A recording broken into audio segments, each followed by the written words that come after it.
बाल विधवा। किसी गांव में एक बाल विधवा लड़की रहती थी जिसका नाम सुगंधा था। सुगंधा की शादी 10 साल की आयु में हो गई थी, लेकिन शादी के कुछ दिन बाद ही उसके पति की मृत्यु हो जाती है। सुगंधा के साथ उसे बहुत प्यार से रखती है। ऐसे ही एक दिन सुगंधा की तबीयत खराब हो जाती है, तो सुगंधा की सास उसके लिए दवाई लेने के लिए जाती है। तो उसे रास्ते में कुछ पड़ोसन रोककर कहती हैं कि कहाँ जा रही हो। तो वह बताती है कि मेरी बहू की तबीयत खराब हो रही है, उसके लिए दवाई लेने जा रही हूँ। तब पड़ोसनें कहती हैं, तू क्यों अपनी बहू को इतने अच्छे से रखती है? वह आते ही तेरे बेटे को खा गई, फिर भी तू उसे इतने प्यार से रखती है। तब सुगंधा की सास कहती है कि अगर वह विधवा है तो उसमें उसकी गलती तो नहीं है, और कहती है मेरी बहू की 10 वर्ष की आयु में शादी हो गई थी, लेकिन अब वह 18 साल की हो गई है, तो मेरा भी फर्ज बनता है कि अब उसका ख्याल मैं ही रखूं, और मैं तो उसकी शादी करवाने वाली हूँ। तब पड़ोसने कहती है, क्या उसकी शादी करवाने वाली है? क्यों?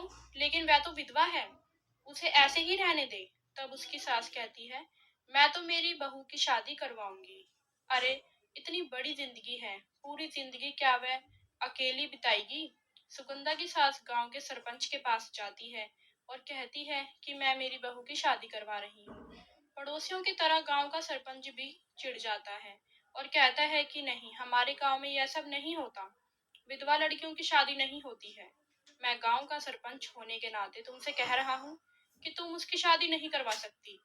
तब तो सुगंधा की सास वहां से चुपचाप आ जाती है, लेकिन वह घर आकर सुगंधा के लिए रिश्ता ढूंढना शुरू शुरू कर देती है। इसी तरह से सुगंधा की सास के खिलाफ पूरा गांव हो जाता है। तभी सुगंधा कहती है, माँ जी, आप मेरी चिंता मत करो, मैं जैसी हूँ वैसी ही ठीक हूँ। मेरे भाग्य में जो लिखा है वही मुझे भुगतना पड़ेगा। आप क्यों इतनी परेशानी उठा रही हैं? पूरे गांव आपके खिलाफ है। तब उसकी सास कहती है, बेटा, अकेले तो जिंदगी नहीं बिता सकते ना, और अभी तेरी उम्र ही क्या है। इसी तरह वहां पर एक लड़का आता है और सुगंधा की सास से नमस्ते करता है। तब सुगंधा की सास कहती है कि बेटा, मैंने तुम्हें पहचाना नहीं, तुम कौन हो? तो वह बताता है कि मैं शहर से पढ़ाई करके अभी गांव आया हूँ, और कहता है कि मैं आपकी बहू से शादी करना चाहता हूँ। सुगंधा की सास बताती है कि मेरी बहू तो बाल विधवा है, तुम जानते हो क्या? लड़का कहता है कि हाँ, मुझे सब पता है, इसके बावजूद भी मैं आपकी बहू से शादी करना चाहता हूँ।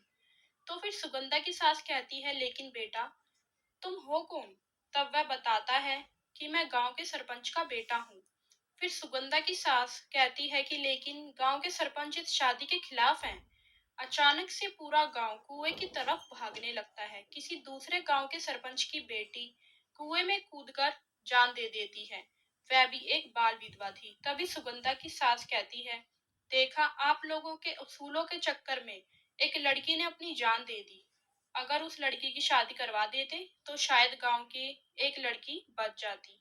तभी गांव के सरपंच का बेटा कहता है कि हाँ पापा, मैं शहर से पढ़ाई करके आया हूँ, विधवा लड़कियों की शादी को सरकार ने भी मान्यता दी है, आप लोगों को इसका विरोध नहीं करना चाहिए।